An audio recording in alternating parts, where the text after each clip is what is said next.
दिखा दिया। भारत को बड़ा झटका, मजीद 25% टैरिफ आयद, मजमूई अमरीकी टैरिफ 50% हो गया। ट्रंप ने इजाफी पाबंदियां भी लगा दी। एग्जीक्यूटिव ऑर्डर जारी। सदर ट्रंप का कहना है कि भारत को रूसी तेल खरीदने की कीमत चुकाना होगी। भारत एक बेहतर तिजारती शराकतदार साबित नहीं हुआ। वताहर रूस से खाम तेल खरीद रहा है जो बिलवास्ता तौर पर यूक्रेन में जारी जंगी कार्रवाइयों को तवानाई फराहम करने के मुतरादिफ है। अमरीका का रूसी मसनूआत पर पाबंदी का दायरा भी मजीद वसी। अमरीका ने भारत पर इजाफी तिजारती पाबंदियां भी लगा दी। अमरीका का भारतीय मसनूआत पर इजाफी टैरिफ 21 दिन बाद लागू होगा। व्हाइट हाउस के मुताबिक भारत से दरामद तमाम अशिया पर इजाफी ड्यूटी आयद करना जरूरी और मुनासिब है। भारत दुनिया में सबसे ज्यादा टैरिफ वसूल करता है। भारतीय अशिया की दरामद पर इजाफी एड वैल्यू ड्यूटी आयद होगी और भारत बराह रास्त या बिलवास्ता रूसी फेडरेशन से तेल दरामद करता है।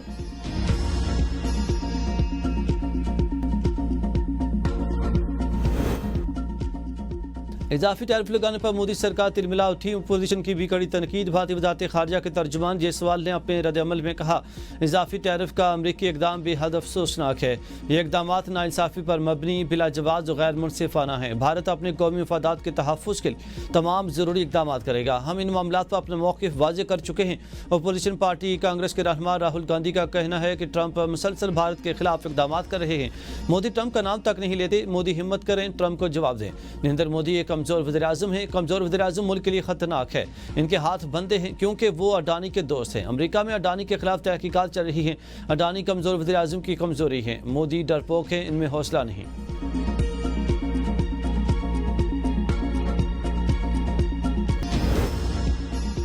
इलेक्शन कमीशन के दफ्तर में बैठकर किसी को नाअहल नहीं किया जा सकता। चेयरमैन पीटीआई बैरिस्टर गौहर कहते हैं कि ऐवान से निकालेंगे तो जमहूरियत का खतरा होगा। ऐवान के दरवाजे पर हमें गिरफ्तार किया गया। ऐवान का रौब, दबदबा और वकार अराकीन से होता है।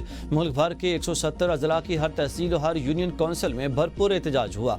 अवाम ने साबित किया कि वो बानी के नजरिए के साथ हैं। अपोजिशन लीडर उमर अयूब ने मीडिया से गुफ्तगू में कहा कि इलेक्शन कमीशन ने तरीक़ाकार पर अमल किए बगैर मुझे डी नोटिफाई किया। हमारे मेंबरान को जाली सजाएं दी गई। जिस गवाहान के बुनियाद पर सजाएं हुई वो गवाहान जज ने मुस्तरद कर दिए। एक जज बरी करता है, दूसरा सजा देता है। 5 मई को मैं हजारा में था। इलेक्शन कमीशन ने नाअहली में बड़ी तेजी दिखाई। चीफ इलेक्शन कमिश्नर का किरदार एक कठपुतली जैसा है। हम चाहते हैं मुल्क में अदल का इंतजाम हो। मुझ पर 700 दफात लगे हैं। बिस्कुट चोरी और मोटरसाइकिल चोरी के मुकदमात भी मुझ पर दर्ज किए गए। पीटीआई रहनुमा ज़रताज गुल ने कहा कि सच बोलने की सजा दी जा रही है। 17 सीटों वाली जमात को हमारे सरों पर मुसल्लत किया। जिन्होंने प्रेस कॉन्फ्रेंस की इनको क्लीन चिट, जिन्होंने बानी चेयरमैन का साथ दिया इनको पकड़ रहे हैं।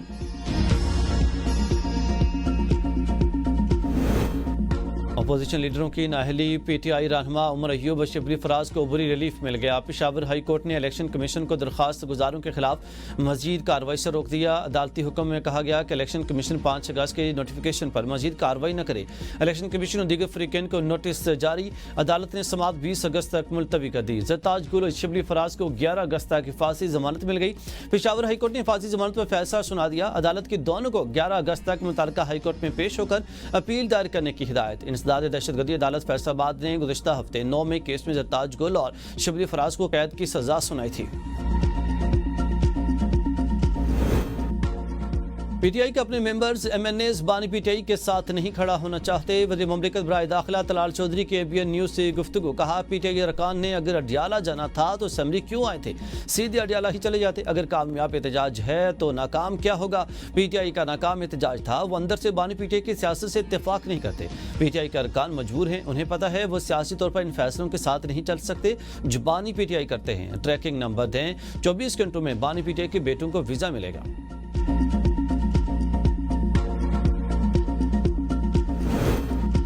पीटीआई सुप्रीम कोर्ट के सामने ऐलान के बावजूद एहतजाज न कर सकी। पुलिस के रोकने पर मज़ाहमत किए बगैर वापस लौट गए। पीटीआई के रहनुमा पार्लियामेंट से सुप्रीम कोर्ट की जानिब रवाना हुए तो पार्लियामेंट के गेट को ताले लगा दिए गए। एक दरवाज़ा खोला गया। पुलिस और पीटीआई क़यादत के दरमियान आमना सामना। पीटीआई अरकान ने मौक़िफ़ इख्तियार किया कि वो पुरअमन अंदाज में सुप्रीम कोर्ट जाना चाहते हैं। आमिर डोगर ने कहा कि हम पुरअमन हैं, जाने दें। पुलिस ने दफ़ा 144 की खिलाफ वर्जी का हवाला देते हुए मुजाहिरीन को आगे बढ़ने की इजाज़त न दी। पीटीआई क़यादत तो पुलिस के दरमियान मुज़ाकरात नाकाम रहे, जिसके बाद अरकान पार्लियामेंट ने पार्लियामेंट हाउस के गेट के बाहर एलामती एहतजाज किया और फिर वापस चले गए।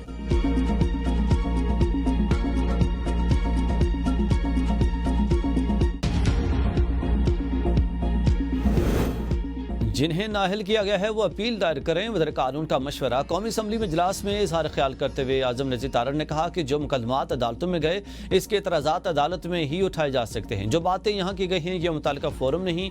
नवाज शरीफ के खिलाफ 3 रेफरेंस बने, अदालतों ने उन्हें ख़त्म किया। जमशेद दस्ती के मामले पर फुल बेंच पर एतराज़ात उठाए गए। बाहर निकलकर उन्होंने अदालत का शुक्रिया अदा किया। मेरी ज़ाती राय पर इस पर नाअहली बनती है, बाकी मामलात अदालत में हैं। असम्बली को चलाने और कानून साजी के हवाले से मिलकर बैठें।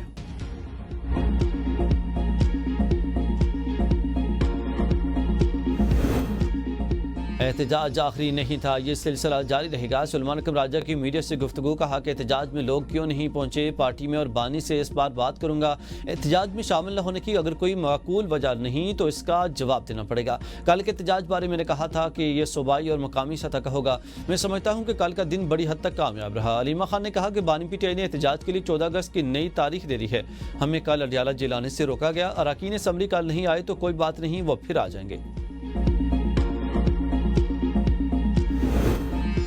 बहरिया टाउन करप्शन केस में अहम पेशरफ्त हुई। FIA की कार्रवाई के बाद अहम शवाहिद सामने आए हैं। वफाकी वज़ीर इत्तलात अताउल्लाह तारड़ की गुफ्तगू। कहा कि मलिक रियाज बहरिया टाउन करप्शन केस में मनी लॉन्ड्रिंग सामने आई। 1 अरब 12 करोड़ रुपए की मनी लॉन्ड्रिंग के सबूत मिले हैं। अस्पताल में छुपाया गया कैश और रिकॉर्ड कब्जे में ले लिया गया है। ये तमाम शवाहिद हुंडी हवाला को साबित करते हैं। मुल्क की माशत को नुकसान पहुंचाने के लिए अरबों रुपए बैरून मुल्क भेजे गए। गैर कानूनी तौर पर हुकूम की मुंतकली से मुल्क की माशत को नुकसान पहुंचा।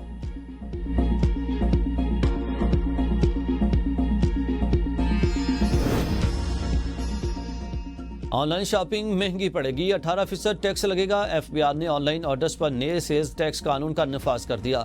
नोटिफिकेशन जारी। डिजिटल ऑर्डर्स पर market place, couriers, payment agent sales tax कटौती के पाबंद। कैश ऑन डिलीवरी पर भी सेल्स टैक्स की कटौती लाजिम करार। FBI ने ऑनलाइन ऑर्डर्स पर नए सेल्स टैक्स कानून का नफाज कर दिया। अफसरशाही में वक्त की मार। वज़ीर-ए-आज़म की जानिब से सख्त निगरानी का आगाज। सरकारी दफातर में ताखिर बर्दाश्त नहीं। वज़ीर-ए-आज़म ने वक्त की खिलाफ वर्जी पर सख्त नोटिस ले लिया। दफातर में गैर हाजिरी और ताखिर पर वज़ीर-ए-आज़म बरहम। वक्त की पाबंदी यकीनी बनाने की हिदायत। कहा कि तमाम अफसरान और अमला सरकारी औकात कार की मुकम्मल पाबंदी करें। वफाकी सेक्रेटरीज और अदारा सरबराहान खुद वक्त की पाबंदी में मिसाल कायम करें। सेक्रेटरी का काबीना की जानिब से तमाम वजारतों महकमों को खत जारी। IMF की माली शर्तें पूरी न हो सकी। पाकिस्तान के लिए मुआशी चैलेंजेस बरकरार। $7 अरब के बेल आउट पैकेजेस में पाकिस्तान 5 अहम माली शराइत में से सिर्फ 2 को पूरा कर सका। 2.4 के बजाय 2.7 ट्रिलियन सरप्लस की अहम शर्त पूरी। चारों सूबों की तरफ से मजमूई महसूलात की शर्त भी पूरी हो गई। सूबों ने गुज़िश्ता माली साल के दौरान नकद इजाफी रकम 1.2 ट्रिलियन पैदा करने की शर्त की खिलाफ वर्जी की। हुकूमत मजमूई तौर पर 12.3 ट्रिलियन रुपए की वसूली न कर सकी। ताजर दो स्कीम से रिटेलर से 50 अरब रुपए जमा करने में भी नाकामी का सामना। कर्ज प्रोग्राम की अगली किस्त के लिए IMF के साथ जायजा मुज़ाकरात अगले माह मुतवक्किल।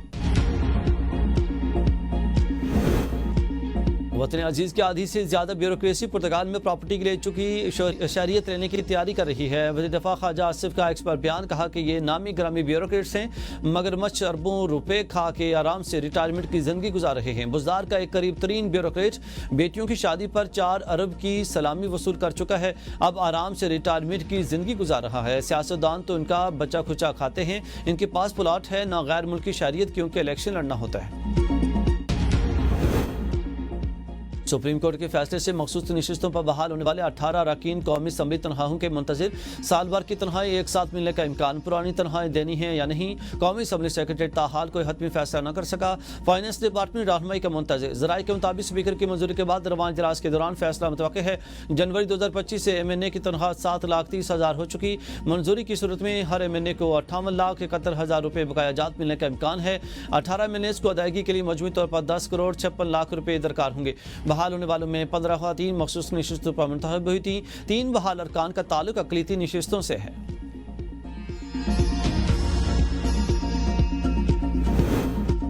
हुब्बुल वतनी और गद्दारी के सर्टिफिकेट कहाँ से और कौन तकसीम करता है? रहनुमा JUI हाफिज अहमदुल्लाह का सवाल। ABN के प्रोग्राम तजिया में गुफ्तगू। कहा कि 27वीं तरमीम के जरिए विफाकी हुकूमत सूबों के हुकूक पर हमलावर हुई। बुनियादी मकसद फाटा को विफाक के कंट्रोल में लाना है। 18वीं तरमीम के तहत दी गई खुद मुख्तारी को खत्म करने की साजिश है। आइंदा मुमकिन ऑपरेशन और फैसलों में सूबों की मुदाखलत खत्म होने का खदशा है। 2017 में फाटा के इंजमाम का फैसला हुआ। अब इंजमाम को रिवर्स किया जा रहा है। फाटा को जबरदस्ती खैबर पख्तूनख्वा में शामिल किया गया। मुखालिफ को गद्दारी का लेवल दिया गया। पीटीआई का एहतजाज किसी शख्सियत का नहीं, एक नजरिए का मुकदमा है। रहनुमा पीटीआई नाइम हैदर पंजोथा का प्रोग्राम सवाल से आगे में गुफ्तगू कहा कि तनकीद करने वालों के पास अमल का कोई नमूना नहीं।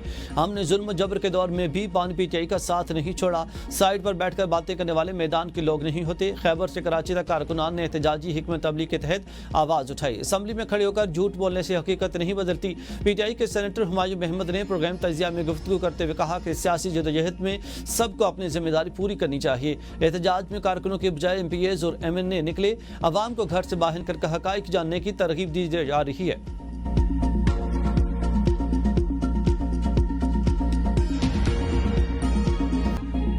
इस्लामाबाद में मानसून के छठे स्पेल ने तबाही मचा दी। मूसलाधार बारिश से बरसाती नाले बिफर गए, पानी घरों में दाखिल, गाड़ियां भी तैरने लगी। न्यू छठा बख्तावर और न्यू मेल शर्की में सैलाबी रैली का पानी घरों में दाखिल। सैलाबी पानी में इलाका मकीनों का तमाम सामान और फर्नीचर बह गया। लोग अपने घरों में महसूर। रेस्क्यू एहलकारों ने घरों में फंसे अफराद और बच्चों को निकाला। कुरी रोड पीएचए रेजिडेंशिया के करीब पुल का जंगला नाले का सैलाबी पानी बहा कर लिया गया। वज़ीर आज़म का नोटिस, मुतल्लिका इदारों को अलर्ट रहने की हिदायत।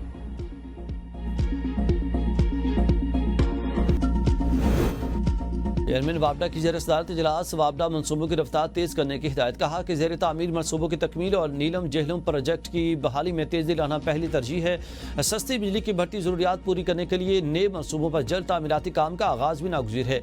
इदारे की बेहतरी के लिए वापडा के सरबराह समेत तमाम ऑफिसर्स और मुलाजमीन अवामी मफाद का तहफ़्फ़ुज़ हर सूरत यकीनी बनाएं। वापडा पानी और पन बिजली के शोबों में 8 बड़े मनसूबे तामीर कर रहा।